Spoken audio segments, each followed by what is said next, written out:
So friends, इस video में हम बात करेंगे कि यूपीएससी एस्पिरेंट्स के लिए करंट अफेयर्स का कितना रोल है। ठीक है, कि बिना करंट अफेयर्स के क्या हमारा यूपीएससी क्लियर हो सकता है या नहीं हो सकता है। करंट अफेयर्स को हमें डेली बेसिस पे कवर करना चाहिए, वीकली बेसिस पे कवर करना चाहिए या मंथली बेसिस पे कवर करना चाहिए।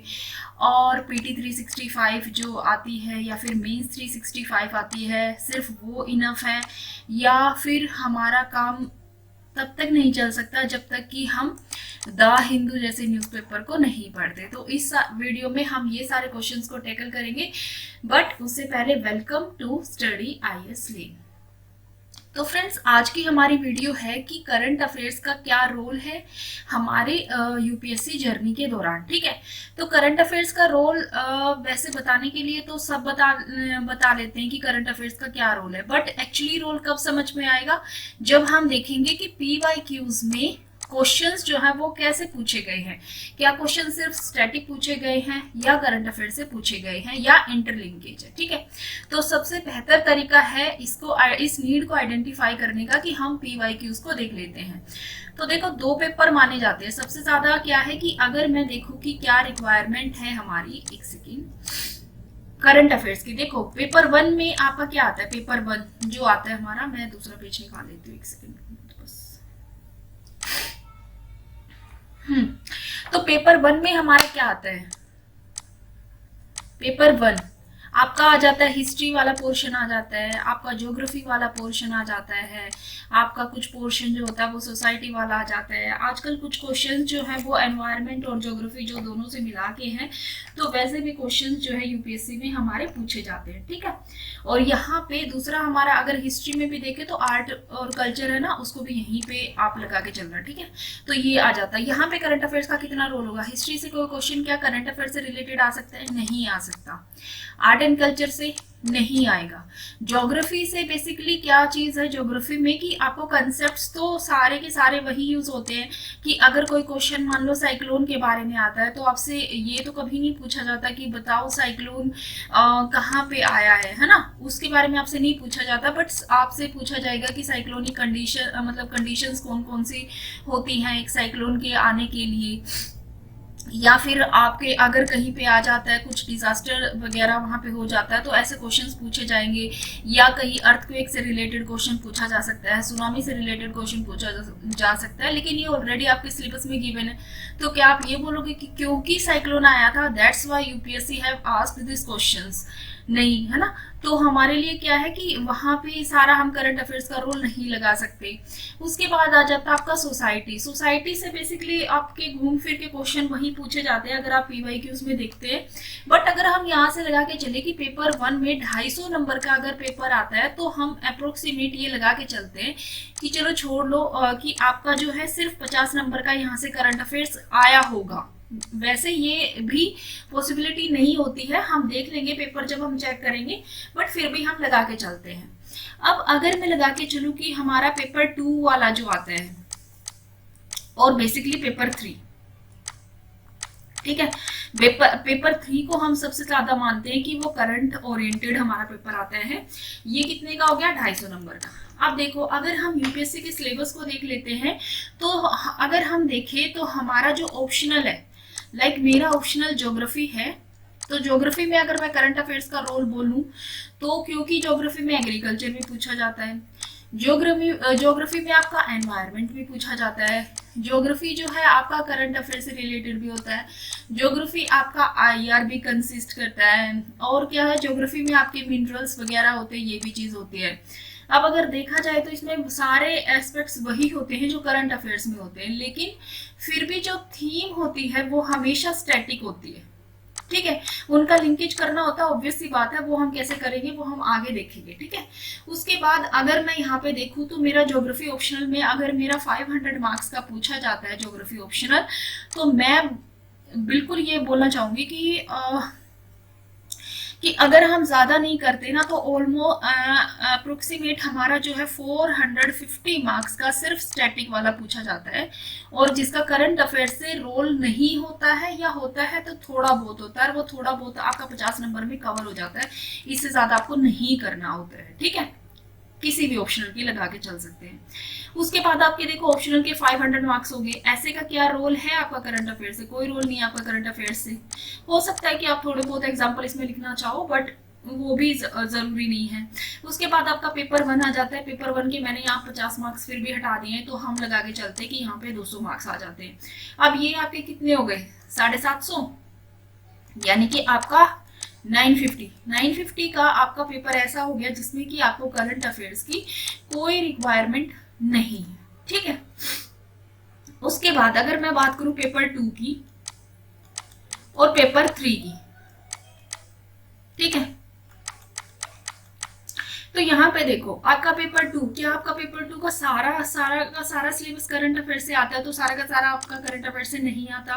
पेपर 3 का आता है, नहीं आता। यहाँ पे कितने मार्क्स का आता है वो अब हम 2022 का पेपर एनालाइज कर लेते हैं, जिससे हमें ये पता चल जाएगा कि कितना करंट अफेयर्स पूछा जाता है। तो सबसे पहले ये है आपका पेपर 2 का सिलेबस, सबको पता है, ठीक है। फिर भी हम देखते चलेंगे साथ के साथ। ये आपका पेपर 3 का सिलेबस है, ये आपका है 2022 पेपर 3। तो सबसे पहले हम बात कर लेते हैं पेपर 3 की, और ये आपका है आई थिंक 21, और दिस इज हाँ पेपर 2। तो चलो जब हम GS 1 2 3 जा रहे हैं ना, तो हम पहले बात कर लेते हैं पेपर 1 2 3, इसी हिसाब से हम चलेंगे। अच्छा, ये भी चीज़ है कि अगर यूपीएससी ने सिलेबस में GS 1 में हिस्ट्री, ज्योग्राफी, आपको सोसाइटी दिया है, GS 2 में आपको कॉन्स्टिट्यूशन दिया है, IR दिया हुआ है, और GS 3 में आपको एनवायरनमेंट या साइंस दिया हुआ है, तो ऐसा ही यूपीएससी ने आपको क्यों दिया हुआ है? क्यों ये टॉपिक आगे पीछे नहीं दिए हुए? क्यों आपको सबसे पहले आपसे करंट अफेयर्स नहीं पूछा? सबसे पहले आपको क्यों बोला कि आपको हिस्ट्री, ज्योग्राफी पता होनी चाहिए या वहाँ पॉलिटी पता होनी चाहिए? आपसे ऐसा क्यों कहा गया? तो ये भी एक चीज़ है जो हमें ध्यान देने वाली बात है ना। तो यूपीएससी के सिलेबस को अंडरस्टैंड करना भी अपने आप में एक बड़ा टास्क है। तो वो कैसे करेंगे, उसके लिए हम वीडियो कभी अलग बनाएंगे। आज जो हमारा फोकस है वो हमारा करंट अफेयर्स पे है। तो देखो सबसे पहले हम 2022 का GS पेपर 2 देख लेते हैं, ठीक है। उसमें कितना रोल है हमारे करंट अफेयर्स का। तो देखो हम जल्दी जल्दी देखते चलेंगे, ज़्यादा देर नहीं करेंगे क्योंकि लंबी वीडियो हो जाएगी फिर। तो सबसे पहला क्वेश्चन आपसे पूछा हुआ है, most significant achievement of modern law in India is the constitutionalisation of environmental problem by Supreme Court. तो देखो आपसे ये 2021 का तो टॉपिक नहीं है, क्योंकि आर्टिकल 21A में आपका राइट टू क्लीन एयर वाला ऑलरेडी हमारा आ गया था 1991 में, जब सुभाष कुमार का और बंगाल गवर्नमेंट के खिलाफ केस हुआ था। उसके बाद एक पोल्यूटर पे वाला जो आ जाता है हमारा, वो आ जाते हैं जो हमारा मेहता केस होता है उसमें आ जाता है। उसके बाद फिर ग्रेडेड एक्शन प्लान बनाते हैं दिल्ली एयर के पोल्यूशन के लिए, जो सुप्रीम कोर्ट की निगरानी में बनाया जाता है। तो ये सारी चीजें हैं। तो ये आपका चला आया हुआ है कंसेप्ट 1991 से। तो क्या आप बोलोगे कि ये आपका करंट अफेयर्स है क्योंकि आपको कोई न्यूज दिख गई होगी 2021 में, ठीक है। उसके बाद अगर आपसे पूछे कि राइट टू मूवमेंट है, रेजिडेंस करना टेरिटरी के इंडिया में आप फ्रीली मूव कर सकते हो, बट एब्सोल्यूट नहीं है। तो आपका आर्टिकल 91D आपसे पूछा गया है, तो क्या ये करंट अफेयर से रिलेटेड है? नहीं। ये भी कोई एग्जांपल हो सकता है जो आपने देखा हो, बट क्या ये करंट अफेयर से रिलेटेड है? बिना करंट अफेयर्स नहीं हो सकता।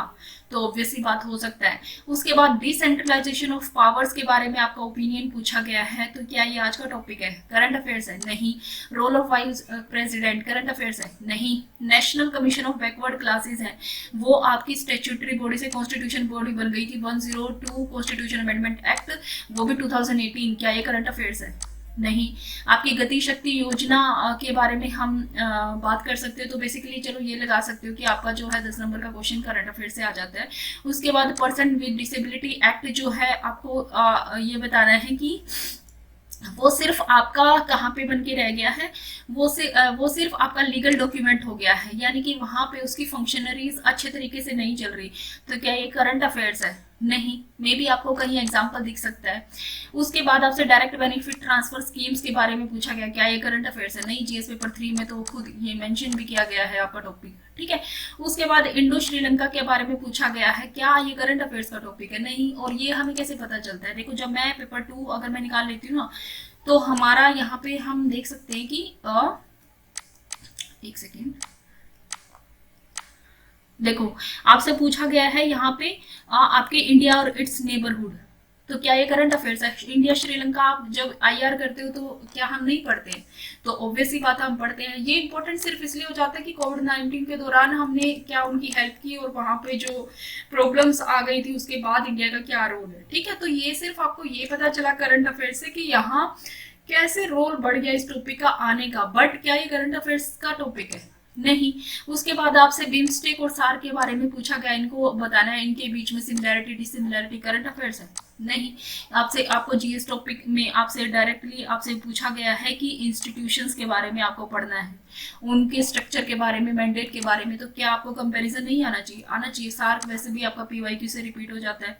उसके बाद रिप्रेजेंटेशन ऑफ पीपल एक्ट में आपसे पूछा गया है प्रोसीजर की मतलब कौन सा जो मतलब मेंबर ऑफ पार्लियामेंट चुने जाते हैं तो उनके बीच में अगर डिस्प्यूट अराइज होता है तो क्या ये आपका करंट का टॉपिक है? करंट का टॉपिक नहीं है। साथ ही साथ ये तो प्री में भी इतनी बार पूछ चुका है UPSC।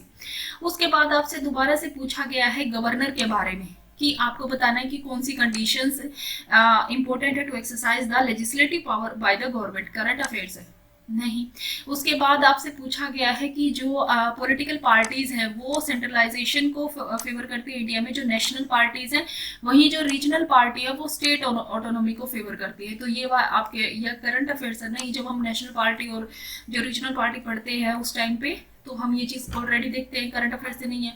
प्रेसिडेंट ऑफ इंडिया के बारे में आपसे पूछा गया है कि जो फ्रांस में और इंडिया में जो इलेक्ट होता है, क्या ये करंट अफेयर्स है? नहीं। अब ये मत बोलना कि फ्रांस में इलेक्शन हुआ तो दैट्स व्हाई UPSC ने ये क्वेश्चन पूछ लिया। उसके बाद इलेक्शन कमीशन के बारे में बताना है कि मॉडल कोड ऑफ कंडक्ट जो है वो उसका रोल बताना है, तो क्या ये करंट है? क्योंकि मॉडल कोड ऑफ कंडक्ट को UPSC आज से तो कंडक्ट नहीं कर रहा, ये पहले से ही चलता आ रहा है। उसके बाद आपसे वेलफेयर स्कीम पूछी गई है कि beside the welfare scheme India needs deft management of inflation and unemployment to serve the poor and under privilege section of society. क्या ये करंट का क्वेश्चन है? नहीं। उसके बाद आपसे फिर से पूछ लिया गया है कि आपको वो बताना है dependency on donor agency for development reduce the importance of community participation में भी आपने ये सब कुछ देखा हो, लेकिन कम्युनिटी पार्टिसिपेशन डेवलपमेंट प्रोसेस में तो हम ऑलरेडी UPSC में पढ़ते हैं।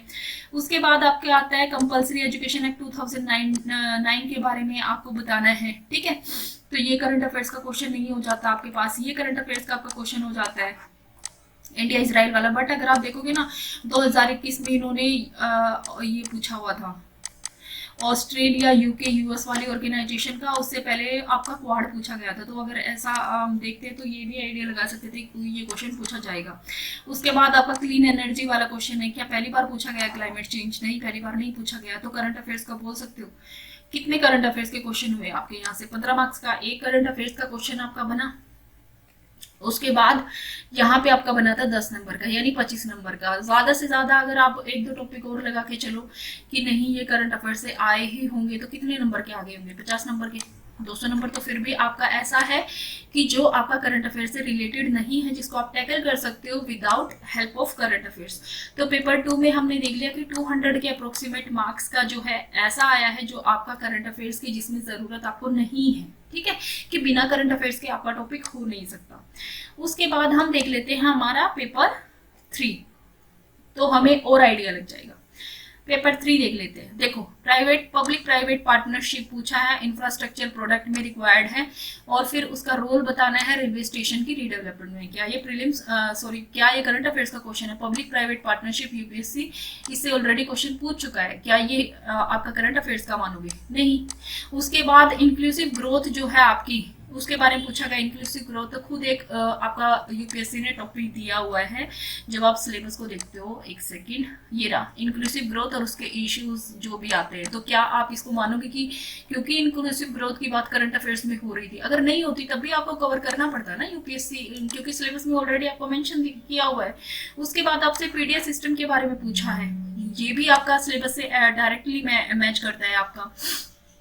ठीक है, पब्लिक डिस्ट्रीब्यूशन आपके PDF सिस्टम की अगर हम बात करें तो यहाँ पे देखो आपके आ जाते हैं सारे, ये आ जाता है आपका PDF सिस्टम वाला। तो ऑलरेडी आपसे पूछे गए इसके ऑब्जेक्टिव, फंक्शन, लिमिटेशन, रिवैम्पिंग, इसके इश्यूज, फूड सिक्योरिटी से रिलेटेड, तो क्या ये PYQ सॉरी क्या ये आपके करंट अफेयर्स है? नहीं। और पीडीएस सिस्टम के बारे में भी PYQ में पूछा गया। फूड प्रोसेसिंग इंडस्ट्री का स्कोप सिग्निफिकेंस है, ऑलरेडी यूपीएससी ने अपने सिलेबस में दिया है कि आपको पढ़ना है, तो आप कैसे कह सकते हो कि ये करंट अफेयर्स है? उसके बाद फिर से आपसे पूछा गया है, the increase in life expectancy in India has led to newer health challenge.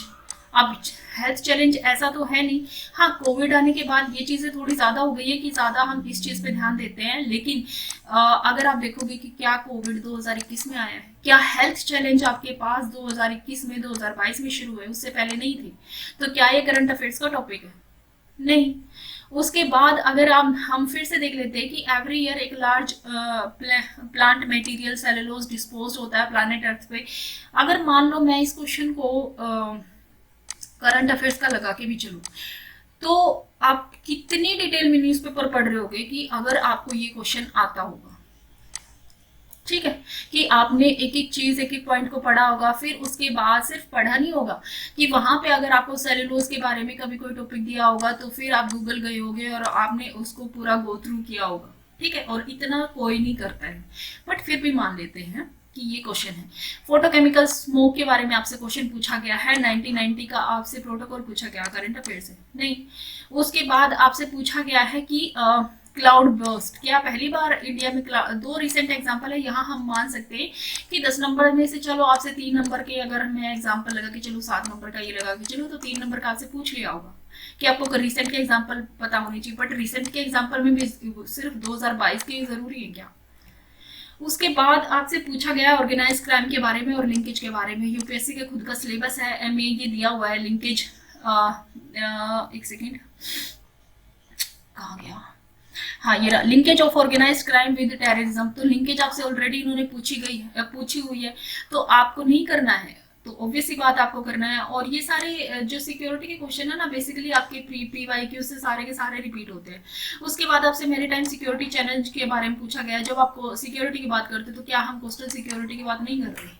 Obviously बात है हम करते हैं। उसके बाद हमसे पूछा गया है कि economic growth in recent past has been led by increasing labour productive. अब रिसेंट पास्ट की बात करोगे तो रिसेंट पास्ट यूपीएससी के लिए कितना होता है? आप कभी भी लगा के देखो, आप यूपीएससी आपसे पूछ लेता ट्रेंड, तो 2011 से भी आपसे ट्रेंड पूछ लेता, 2013 से, तो उनका रिसेंट पास्ट तो मतलब 5-7 ईयर तो कम से कम होते हैं। तो क्या ये इसलिए आया है क्योंकि ये 2021 में आया? नहीं, बट फिर भी हम इसको मान लेते हैं कि 15 नंबर का ये क्वेश्चन आया है, ठीक है। उसके बाद आपसे पूछा है कि हमारी जो रिन्यूएबल एनर्जी है 2030 तक हमें उसकी नीड को फुलफिल करना है। 2021 का एक टॉपिक है करंट अफेयर्स का? नहीं, पहले का है। इसको करंट अफेयर्स मानोगे? मान लेते हैं। उसके बाद फिर आपसे पूछा गया है कि जो मार्केटिंग है एग्रीकल्चर प्रोडक्ट्स की, अपस्ट्रीम और डाउनस्ट्रीम प्रोसेस की, आपको बतानी है बोटलनेक। उसके बाद हम करंट अफेयर्स में अगर मैं देख लेती हूँ तो हमसे पूछा गया मार्केटिंग। तो देखो मार्केटिंग यूपीएससी ने खुद में एक सिलेबस दिया हुआ है, ये रहा, transport and marketing of agriculture produce issues. क्या ये करंट अफेयर्स है? अगर जो यूपीएससी के सिलेबस में टॉपिक्स दिए हैं और आप उनको कहीं करंट अफेयर्स में देखते हो और उसके बाद आप ये बोल रहे हो कि यूपीएससी ने इसलिए ये पूछा है क्योंकि ये करंट अफेयर्स में है, तो इसका मतलब है कि आपकी अप्रोच गलत है यूपीएससी की पढ़ाई करने के लिए। इंटीग्रेटेड फार्मिंग सिस्टम, क्या ये करंट अफेयर्स है? क्या हम इंटीग्रेटेड फार्मिंग कब से कर रहे हैं? तो ये भी करंट अफेयर्स नहीं है। उसके बाद ये वाला हम करंट अफेयर्स से लगा सकते हैं कि जेम्स वेब टेलीस्कोप वाला, तो ये 15 नंबर का क्वेश्चन हो गया आपका। उसके बाद वैक्सीन डेवलपमेंट है और कोविड वाले, क्या 2021 में ही वैक्सीन डेवलपमेंट हुई है? उससे पहले नहीं हुई, बट फिर भी लगाते हैं करंट अफेयर्स से। उसके बाद देखो फिर आपसे पूछा गया है ग्लोबल वार्मिंग के बारे में, क्योटो प्रोटोकॉल, करंट अफेयर्स है? नहीं। उसके बाद आपसे पूछा गया है कि कोस्टल इरोजन, यूपीएससी ज्योग्राफी आप पढ़ते हो तब भी आ जाता है, डिजास्टर मैनेजमेंट पढ़ते हो करना ही पड़ता है, करंट अफेयर्स है? नहीं। साइबर सिक्योरिटी के बारे में आपसे पूछा गया है और उसके बाद आपको बताना है कि हमारी जो नेशनल साइबर सिक्योरिटी स्ट्रेटेजी, उसके बारे में आपको बताना है। तो एक बात बताओ, क्या ये करंट अफेयर्स है? नहीं। नेक्सलिज्म, क्या ये करंट अफेयर्स है? नहीं। कितने नंबर के क्वेश्चन बने यहाँ से? 15, 30 और 45। उसके बाद ये लगा के चलो आपके 60, और मैं अगर इसको भी लगा के चल रही हूँ, चलो कोई नहीं, 60 और ये आपका है 70, 70 नंबर। लेकिन फिर भी हम चलो ये लगा के चलते हैं कि 70 भी नहीं भाई, 100 नंबर का आपसे ऐसा पूछा गया जो बिल्कुल करंट अफेयर्स में था, यानी 150 नंबर का ऐसा है जो करंट अफेयर्स में नहीं था। अब देखो 950 हमने सबसे पहले देख लिया, उसके बाद 200 और 150, ठीक है। तो ये आपके पास कितने हो गए, 9 और 1 10, 10 और 2 12 और 1 13, यानी कि ये हो गया आपके पेपर। आपके आते कितना है ये, उसमें से आपका ये जो वो वाला पोर्शन है वो सिर्फ आपका तब है जब आपके स्टैटिक, आपके कंसेप्ट्स पूरी तरीके से क्लियर है, जिसमें कि आपको करंट अफेयर्स की कोई ज़रूरत नहीं है। करंट अफेयर्स के बिना आप इन क्वेश्चंस को लिख सकते हो, ठीक है। अब बचा कितना है आपका 450। चलो मैं मान लेती हूँ कि 500 मार्क्स का आपका ऐसा है जो कि आपको करंट अफेयर से करना पड़ता है। 500 मार्क्स कुछ ज्यादा नहीं हो गया,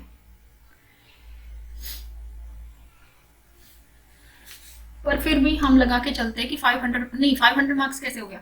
उसके बाद आपका पेपर 4 इथिक्स वाला जो है उसका करंट अफेयर से क्या रोल है।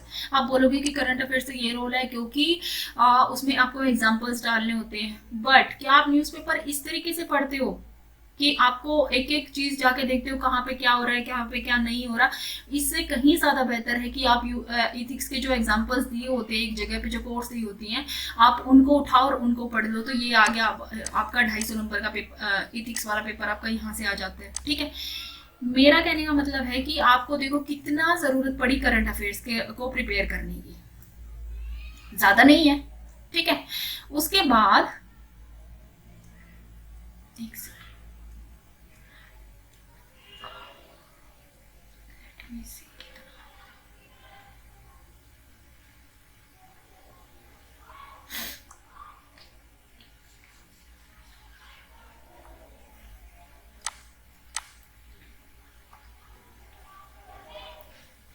ठीक है। तो यहाँ से आपको क्या समझ में आया है, यहाँ से हमको समझ में आया कि रोल ऑफ करंट अफेयर्स कितना है और कितना डर हमारे अंदर डाल दिया गया है कि जब तक हम करंट अफेयर्स नहीं करेंगे तब तक यूपीएससी क्लियर नहीं हो सकता। अगर आपने मोटा मोटा देखा कि 100 नंबर का आपसे पूछा गया है, कहाँ पे 100 नंबर का आपसे पूछा गया है पेपर 3 में, मैं ज्यादा बोल रही हूँ, ये इतना है नहीं। पेपर 2 में आपका लगा लो 50 मार्क्स का वहां पूछा गया है।